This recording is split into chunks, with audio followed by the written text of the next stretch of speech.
Hello everybody, Bruce McGonigal here. Amazing news. David Eby's days in office may be numbered. By fall in British Columbia, we might have a provincial election. The October 2024 election was rigged. We now know it was rigged. Elections BC knew that there were problems with mail-in ballot requests from the Argyle Lodge in Surrey Guildford. They sent out 22 packages, and guess how many votes the David Eby BC NDP candidate won in that riding? 22. So if you were to remove the votes from the Argyle Lodge alone, it would be at least a draw, meaning they would have to have a runoff by-election. What we're looking at right now is clear cases of voter fraud and elections BC ignoring it. And I'm going to tell you why first, okay? You've got three people that they're claiming here. It's the mail-in voting team comprised of 3 employees who specialize in data analysis and mail-in voted packages and requests. So these are supposed to be experts. So how would the experts not know that when you've got a single source and a session coming in requesting 22 ballots using the last 6 digits of a social insurance number over and over and over and over again, how would you not sit there and put that into your head that this could be voter fraud? Isn't that what these people should have been doing? But it didn't come out until now. We're almost into July. The last election was October. So how could these experts not actually address any of this, especially in a riding under such scrutiny because it was only won by 22 votes? What this means, folks, is that Elections BC has failed. Elections BC is partisan. And we can't trust a single thing that they're telling us because mail-in voter fraud could be ultra rampant. I want everybody to focus on this for a second. We were told there were going to be 49,000 ballots in the final count after Election Day. Yet magically after Election Day, somehow the government and Elections BC found a whopping 16,000 extra votes. 16,000, folks. So that left with 65,000 votes to be counted well after Election Day. How many of those votes were mail-in votes? Where did those votes come from? Did they come from China? Did they come from long-term care homes like the Argyle Lodge? We need a complete audit of all of this because I believe in my heart of hearts that the Conservatives won the last election, folks. We were told right away because we were using the Dominion readers that the results from the election would actually be very, very fast, and we would probably know within an hour who won the election. But when the results started to come in, all of a sudden the Conservatives were doing incredibly well, like really, really, really well. And then all of a sudden, boom, the entire format we were told would happen did not happen. Instead, they kept slow walking out information in trickles until all of a sudden, magically, the BC NDP started climbing up again and winning seats. Okay? So we went from a system that was supposed to be right away to a slow-walking system that seems manicured at that point to give people a false impression. And then we're told after the election they've actually got 65,000 more votes to add to that count. On top of that, the government was intentionally leaving 2 ridings out from the final count on Election Day, which made no sense at all. Why would you do that? We were told that the readers were accurate. So if the readers were not accurate, why were they being used at all? And why were we getting readers from Ontario? It made no sense whatsoever to me. And so I kept saying over and over again, this election looks rigged, and I bet you anything mail-in votes are going to play a key role in that. We now know that's the case. Folks, we know it. It's right there. And if it was happening at the Argyle Lodge and these 3 experts knew it was happening but did nothing about it, even during recounts and everything else like that, it clearly says that they're partisan. They're a partisan group of people working to basically turn the blind eye for the BC NDP. All of those people should be fired. All the people who are running Elections BC that couldn't get their head out of their butt on this need to be gone as well. You cannot have people who will ignore voter fraud because their side's winning. That's how you rig elections. That's exactly what's happening. And now I'm going to go over to the next part here because this breaks my heart even more. We have the Conservative AGM, okay, that happened I watched it. I couldn't, unfortunately, go to the AGM because I was too sick to go. I'm not going to get into it much, but let's just say traveling was not an option. So I watched it online. I watched numerous reporters and influencers gush about how amazing that AGM was. But then later on, after, months and months passed by, we're now being told, oh, that AGM wasn't above board at all. Okay? I'm going to point this out to you because this is really, really important. This is from JM Webb. She replied to one of my posts about the BC election being rigged. And the very first thing she does is start bashing the Conservatives. She goes, that's a bit rich when dozens of people who are eyewitnesses have testimony showing how the BC Conservative rigged their own AGM. There are receipts. The provincial election, although still important, is now a planned distraction by the BC Conservative Party. A planned distraction? The election was rigged. Literally rigged. But she's saying that's no problem. No problem at all that election was rigged. What we need to do is focus on the AGM for the Conservatives, even though none of these people came forward at the time and talked to any of the reporters or any of the influencers there or did anything. And the real kicker is that this JM Webb claims that she's a scrutineer. Okay? It's just ridiculous. It says, just right here, it says, many who spoke out had their memberships revoked or MLAs were sanctioned and feared reprisal. I was denied my voting rights at the AGM, but saw all the evidence as a scrutineer. Okay, so hold on. If you were at the event and you're a scrutineer and you witnessed, along with dozens of other people, voter fraud at the AGM, or Indo Packing as they call it, where they bring in busloads of people specifically just to vote for one person, and there's a benefit somewhere attached to that, that's what they're accusing them of. So why, at an event where everybody's got cameras, everybody has a camera on their cell phone, you've got reporters everywhere, from Rebel News to mainstream news to influencers online who get hundreds and hundreds of thousands of views every week. Why didn't any of these dozens of people, and especially JM Webb, who was a scrutineer, who was denied her right to vote in that election, why didn't they turn around and talk to them? Why didn't they go to the reporters? Why didn't they turn around and publicly plead to Conservatives and say, this is what's happening to your party, we need to fix it and address it right now? Had they done that the day it was happening, they would have had all the footage they wanted. They would have had reporters right on site to report on it. Dallas Brody, Tara Armstrong, and all these other people would have been considered heroes because we would have been dealing with corruption right at the beginning and taking care of it. But they didn't do that, did they? They didn't.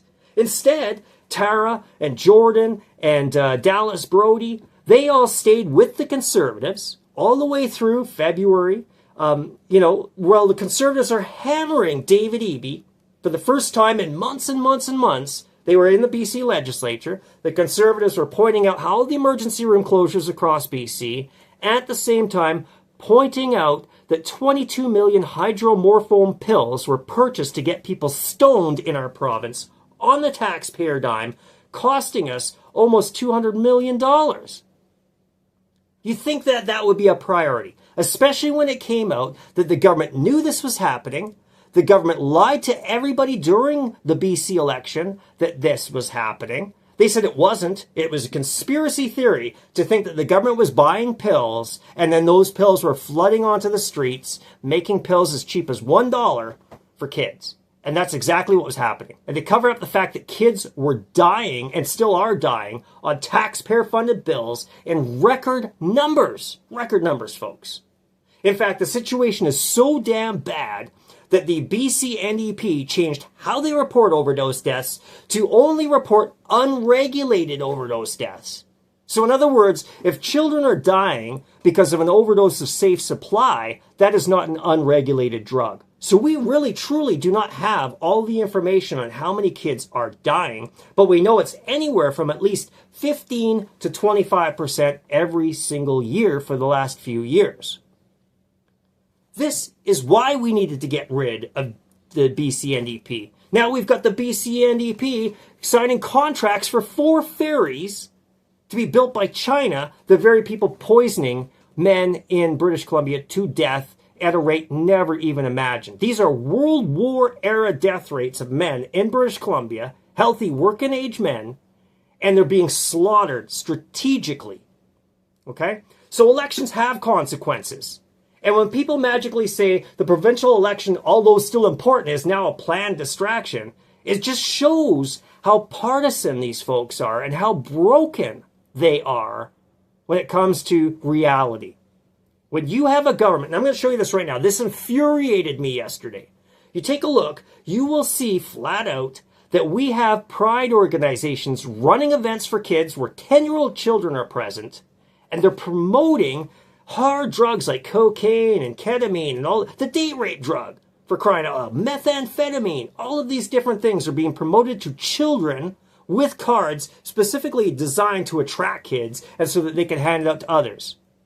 We have a record overdose crisis among kids. It's the #1 killer of children in BC, and suicide is #2. So folks, there are real consequences. Take a look at this. Look right there. It says having HIV is okay. So you're telling 10-year-old kids that ketamine is cool, the date rape drug, and also a GHB and all this other garbage, and you're also telling them, hey, if you got HIV from it, it's okay. This isn't even grooming. This is so far beyond grooming. It's predatory. Imagine if these guys set up things promoting beer and hard liquor to kids that are 10 years old. Imagine if they were sitting there with chewing tobacco, vapes, and cigarettes. People would be furious. So why would a pride organization run an event for children and then so predominantly promote hard drugs to those kids? And when a parent complains, they don't take the literature away. They kept it up there. This is unbelievable, folks. We need to get accountability and answers. And when I'm looking at people like J.M. Webb, Dallas Brody, Tar Armstrong, and if there really truly are dozens of people who are eyewitnesses to voter fraud at the AGM for the Conservatives, why did they not come up right at that point? Right at that point. Everybody should have known from the U.S. election how insanely obsessed people were with making sure that voter fraud was not going to happen. In British Columbia, it was super clear it happened. Super, super clear. You do not take 3 weeks to call an election where there's only 5 million people and only 3 million, if that, vote. I don't even think it was 3 million people who voted. We need solutions, folks. BC One is not trying to help anybody. These people like J.M. Webb, who say that the election being rigged by David Eby doesn't matter, or it's not nearly as important, they're delusional. They're literally delusional. There's a huge difference between the Conservative Party and the BC NDP, but these folks would rather fight the Conservative Party because that's where their true heart lies. They know in their heart of hearts they're working for David Eby. And David Eby might have convinced them to do this when he reached out looking for somebody to take over the speakership so he wouldn't have to put somebody in that role. It's unbelievable, folks. Absolutely unbelievable what's going on. And I can tell you right now, it stinks to high heaven. I wasn't able to go to the AGM because I was sick and too sick to travel. But you can bet, had I gone there and I seen voter fraud happening, I would have communicated that directly to my entire X base, and I would have reached out to every other influencer there and everybody else there and said, this stops now. We need a credible party that can rock and roll and win the next election. Rustad said he was going to challenge it. He was challenging it. And all I've seen from these BC One folks, or 1BC, whatever they want to call themselves, is the exact same garbage we saw with the PPC, which is, oh no, let's have a moral vote, and even if woke wins, like Bernier said, Maxime Bernier says, hey, if we get more Trudeau, we get more Trudeau. These folks don't even have the political guts to admit that what they are doing is helping David Eby. They want you to pretend that's not happening. They want you to pretend that it's so much more important to hold the Conservatives to the highest of possible standards. Well, the BC NDP get to destroy families, get to ruin kids, get to get them pumped up on drugs. And we know now, this is what makes it so bad with all this, we know now that when Dr. Bonnie Henry and David Eby decriminalized hard drugs with Justin Trudeau, that it was government insiders that piled in to become the drug dealers. So if you don't understand the scope of this, There is zero reason that these people would want people to be rehabilitated because their entire business model is based on selling pills. And if you have less addicts and you've got people dying, your business model decreases. But if you make it super easy for people to access these pills, like ridiculously easy, and it's the taxpayer funding the damn things, and you're the one taking the cut off of all of it, you want as many people addicted to these damn things as possible and buying them as many times as possible. And that's exactly what the government did. They made sure that everybody could get a really super cheap high on the government dime, and they never cared that it was getting into the hands of children. Folks, stolen elections have consequences. One party of BC does not seem to care, and our scrutineer at the AGM, who should have told everybody, that's the job of the scrutineer, is to inform everybody, didn't. These people are not credible.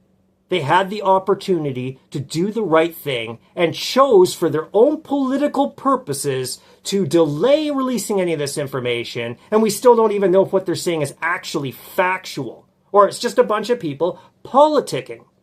As I said, if it wasn't about politics, they would have brought it up right away. This issue would have been dealt with right away. And if it was true, Dallas Brody would probably be elected the leader of the Conservative Party right now and have 1 million people ready to vote for her in the next election.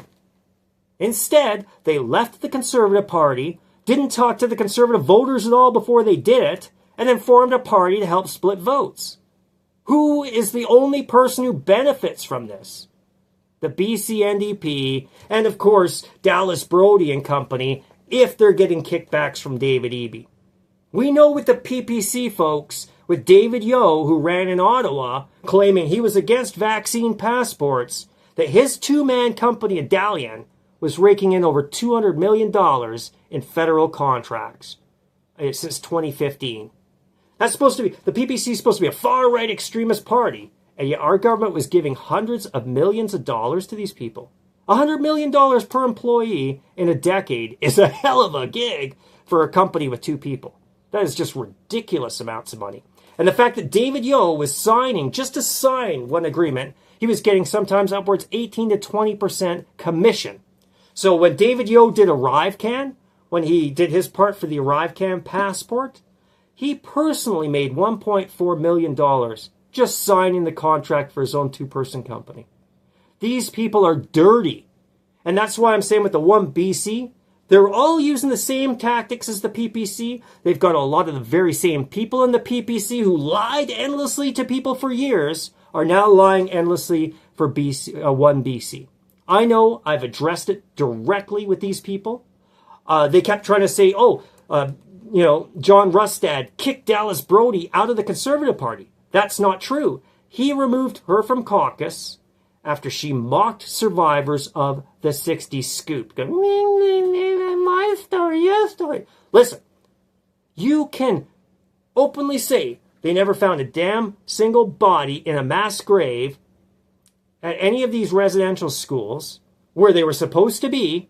You can say that and not mock people who literally went through some pretty awful stuff. But no, to Dallas Brody, that was perfectly acceptable, considering that BC was trying to get into election mode, that we could have an election very, very quickly. Dallas Brody decided instead to fight this weird, bizarro battle while mocking people. I said flat out they haven't found any bodies. John Rustad said flat out they hadn't found any bodies. She was removed from caucus because of her behavior. Nothing more. And it sure as hell sounds now like all that these guys were doing was in the Conservative Party looking for every little bit of dirt that they could so they could start throwing mud or even, as John Rustad was saying, accusing them of, potentially blackmail. That they were trying to say, oh, we've got this dirt on you, so now you have to do what we say. Does that sound like any different than David Eby or any other political party that screws people over? No. So why would any of us trust One BC? I don't. I hope this really has informed everybody. I'm speaking from the heart. I really truly believe if what these folks are saying is true, they should have dealt with it right there when they could have exposed it in real time. It would have been something else. They chose not to do that. Take care, everybody. Have a great one.